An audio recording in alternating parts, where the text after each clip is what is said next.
샬롬, 주님의 이름으로 사랑하고 축복합니다.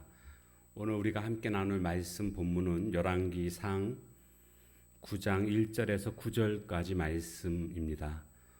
솔로몬이 여호와의 성전과 왕궁 건축하기를 마치며 자기가 이루기를 원하던 모든 것을 마친 때에 여호와께서 전에 기브온에서 나타나심 같이 다시 솔로몬에게 나타나사 여호와께서 그에게 이르시되 내 기도와 내가 내 앞에서 간구한 바를 내가 들었은즉 나는 내가 건축한 이 성전을 거룩하게 구별하여 내 이름을 영원히 그곳에 두며 내 눈길과 내 마음이 항상 거기에 있으리니 내가 만일 내 아버지 다윗이 행함같이 마음을 온전히 하고 바르게 하여 내 앞에서 행하며 내가 내게 명령한 대로 온갖 일에 순종하며 내 법도와 율례를 지키면 내가 내 아버지 다윗에게 말하기를 이스라엘의 왕 위에 오를 사람이 내게서 끊어지지 아니하리라 한 대로 내 이스라엘의 왕위를 영원히 견고하게 하려니와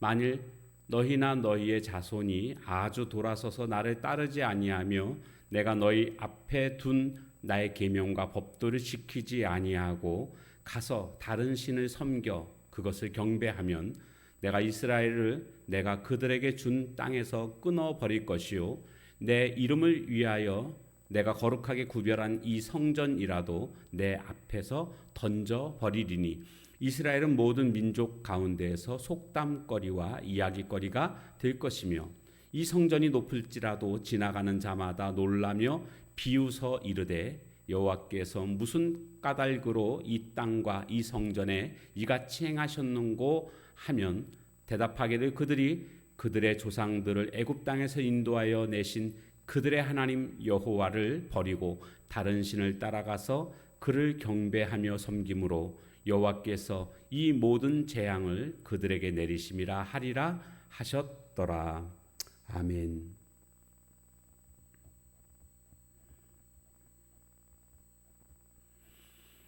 솔로몬이 왕이 되고 나서 기브온 산당에서 일천번제를 드리게 됩니다. 그때 하나님이 솔로몬에게 나타나셨습니다. 그리고 내가 무엇이든지 원하는 바를 나한테 말하라. 그러면 내가 들어주겠다. 이렇게 말씀하셨고 솔로몬은 지혜와 총명한 마음을 달라고 요청했고 하나님은 그것도 주셨지만 거기에다가 부귀와 영화도 함께 주셨습니다. 자, 그리고 이제 오늘 본문에 보면 왕궁 건축하기를 마치며 성전과 왕궁을 건축하게 됩니다. 그리고 하나님께 간구하자 하나님이 또 나타나셨습니다. 전에 한번 나타나셨거니와 지금 다시 나타나십니다. 그래서 2절에 보면 전에 기브온에서 나타나심 같이 다시 솔로몬에게 나타나사 이번에도 나타나셔서 그동안 솔로몬이 성전을 짓고 난 이후에 하나님께 간구했던 것들이 있지 않습니까? 그 간구한 바를 내가 들어주겠다. 이렇게 말씀하시는 것을 볼 수가 있습니다. 그래서 이 성전을 거룩히 구별하여 나의 이름을 두겠다. 그러니까 솔로몬이 지은 이 성전을 내가 받겠다. 이렇게 말씀하신 겁니다. 그러면서 내 눈길과 내 마음도 이 성전에 두겠다. 이렇게 약속해 주시는 것을 볼 수가 있습니다. 그러니까 우리가 여기서 발견하게 되는 것은 하나님은 기도에 응답해 주시는 하나님이시다라는 것을 발견하게 됩니다. 기브온 산당에서의 일천번제를 받으셨던 그런 하나님, 그리고 그 기도에 응답하셨던 하나님, 또 오늘 성전과 왕궁을 완성하고 나서 하나님께 또 기도했더니 그 기도에 응답해 주시는 하나님이심을 발견하게 됩니다. 그런데 이렇게 하나님이 받으시는 그 과정 속에 공통점이 있다라는 겁니다. 뭡니까? 제사 드렸다는 겁니다. 오늘날로 말하면 예배 드렸다는 겁니다. 그리고 그 예배는 그냥 단순한 예배가 아니라 일천번제와 같은, 그리고 또한 이 성전 건축하고도 어마어마한 헌신의 제사를 드렸던 것을 볼 수가 있지 않습니까?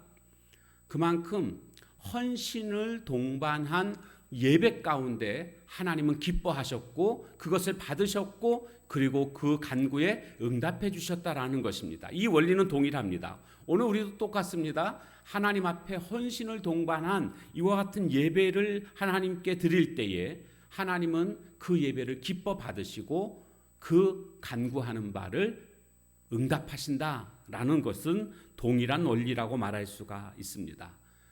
태산 같은 문제가 있습니까? 하나님 앞에 헌신된 예배를 드리십시오. 그러면 하나님은 그 헌신된 예배를 받으실 것이고 그리고 하나님께 간구하는 것에 대해서 반드시 응답해 주시는 것을 우리는 경험하게 될 줄로 믿습니다. 자, 그러면서 이제 4절 말씀에 보면 어떤 말씀이 나오는가 보니까 다윗이 행함같이, 이것이 아주 핵심입니다. 다윗이 행함같이 그렇게 살라는 것입니다. 다윗이 행한 것이 어떤 것인가? 마음을 온전히 했습니다. 그리고 그 다음에 순종했습니다. 온갖 일에 순종했다. 하나님께서 명하신 그 법도와 율례를 지키는 것, 이것이 바로 순종 아니겠습니까? 이렇게 했던 것이 다윗의 행함같이라는 말 속에 다 함축되어져 있습니다. 그러니까 솔로몬에게 지금 그렇게 하라는 겁니다. 다윗의 행함같이 내가 그렇게 하거라. 마음을 온전히 하고 하나님의 말씀에 온갖 일에 순종하고 법도와 율례를 지켜라. 그러면 다윗에게 주었던 그 복이 계속 지속될 것이다. 이렇게 지금 말씀하고 있는 것입니다. 그러니까 우리가 복을 계속 누리기를 원한다면 내 마음을 하나님 앞에서 온전히 바르게 하는 것, 그리고 하나님의 말씀에 온전히 순종하는 모습, 이것이 전제되어야 하는 것입니다. 이것을 또 우리가 이렇게 적용해 볼 수도 있겠습니다. 만약 이 복이 사라졌다고 한다면 왜 사라졌을까요? 마음이 온전하지 못했던 겁니다. 그리고 하나님의 말씀에 온전히 순종하지 못했기 때문에, 불순종했기 때문에 이와 같은 복이 사라졌다라고 우리는 생각해 봐야 되는 것입니다. 그래서 오늘 우리의 삶 속에서 중요한 것은 마음을 온전히 하고 하나님의 말씀에 온전히 순종하는 모습이 복받는 삶의 기준이 되는구나. 그리고 그 복을 계속 유지하는 비결이구나 라는 것을 깨닫게 됩니다. 그런가 하면 이제 6절에 보면 6절부터 끝절 9절까지 보게 되면 불순종에 관한 내용이 나오고 있습니다. 지금 순종하면 복 주신다 그런 내용 아닙니까? 그런데 6절부터 보게 되면 불순종하게 되면 징계를 받는다 그런 내용이 나오고 있습니다. 그 기브온 산당에서는요 이런 말씀을 주시지 않았습니다. 불순종하면 이렇게 징계를 내린다 이런 말씀을 주시지 않았습니다. 그런데 성전을 봉헌하고 난 이후에는 순종하면 내가 복을 주겠지만 그러나 여기서 하나 더 첨가해서 불순종하게 되면 심판이 임하게 된다 이런 말씀을 해주십니다. 사실 이 부분이 더 강조되고 있습니다. 불순종하면 심판을 받게 된다. 그러니까 우리가 잘 될 때 더 조심해야 됩니다. 교만하지 않도록. 잘 될 때는 교만해지거든요. 그러니까 잘 될 때, 지금 솔로몬이 태평성대를 누리고 모든 일들이 잘 될 때 아닙니까? 이때 교만해지게 되면 하나님의 말씀에 불순종하게 됩니다. 그러면 심판을 받게 됩니다. 어떤 심판을 받게 되는가 보니까 약속의 땅에서 추방당하게 될 것이다. 세 가지를 말씀하셨거든요. 두 번째는 이 성전이라도 무너지게 될 것이다. 이런 말씀을 하십니다. 그런가 하면 셋째로는 열방의 속담거리가 될 것이다. 그래서 속담거리가 된다라는 것은 수치를 당하게 될 것이다. 이런 말씀이 되겠습니다. 한마디로 망한다라는 겁니다. 이스라엘 백성들이 하나님 말씀에 불순종하게 되면 망한다. 실제로 망했던 것을 우리는 또 역사를 통해서 보게 됩니다. 중요한 것은 이렇게 성공 가도를 달릴 때에 우리는 하나님의 경고의 말씀에 귀 기울일 줄 아는 것이 지혜라고 할 수가 있습니다. 성경 말씀, 하나님의 말씀에 아주 너무나 분명한 원리가 있습니다. 충성하면 복받지만 불충성하면 징계를 받게 된다.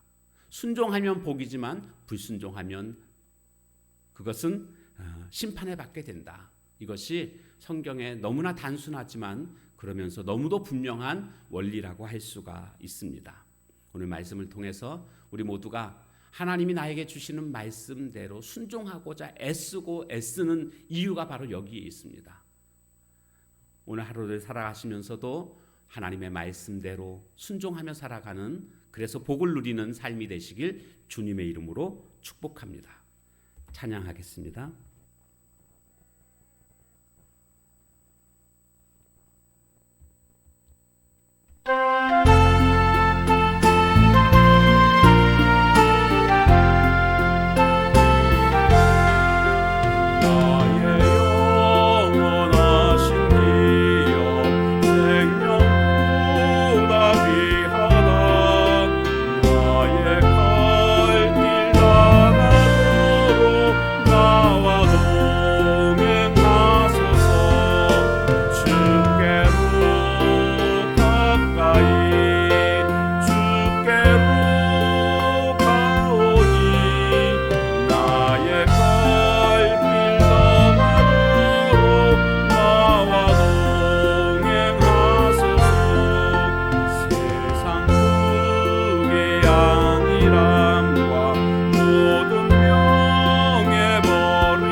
기도하겠습니다.